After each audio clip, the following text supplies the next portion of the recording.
Taking a look at last night's Standard Bank Sikuvile Awards, Forbes Africa photojournalist Jay Caboz walked away with the Young Journalist of the Year award. Jay joins us now to share in his excitement and joy and maybe even the paycheck that you got. I'm teasing. But congratulations, Jay. And obviously it's a fantastic feat that you've managed to achieve. But tell us about this particular award and the process, because I understand that it has to do with a portfolio of work that you submitted.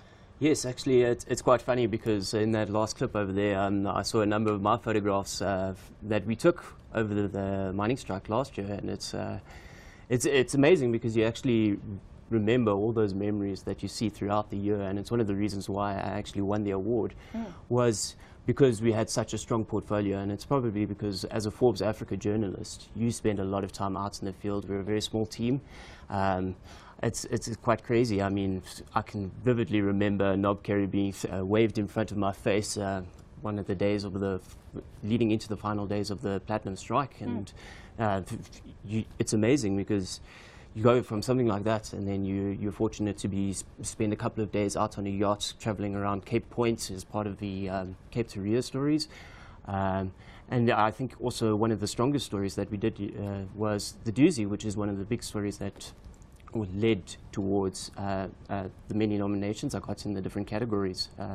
Amazing stories about people paddling through sewage, a small little canoe crew in Soweto who actually have dreams of actually winning one of the biggest canoe races in South Africa, or actually in Africa.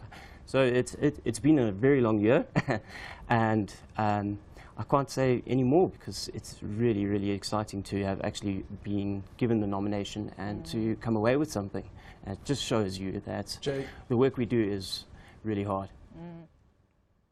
Jay, congratulations in Cape Town. I was just reading the start of your letter of motivation as your entry to the competition. It was an unimaginable story. You say a canoe club in Soweto gliding through sewage and risking the wrath of gun-wielding fishermen to triumph in an exclusive sport and smash stereotypes. And it goes on, and it sort of documents how difficult it was and how you were threatened, they were threatened, etc. How do you come up with the stories? I mean, do you just read a lot? Do you just talk to people? How would you come up with a story about a Soweto canoe club?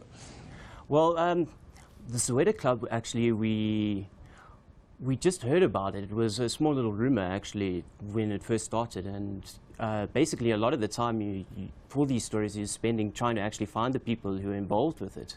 But once I managed to find the club, it was you make the connections and you put in the time. A lot of the time you are spending over weekends or whenever they're available to actually go out with these guys. And it's really about doing good journalism. It's about digging in. It's about being ruthless in finding who it is that you need to talk to.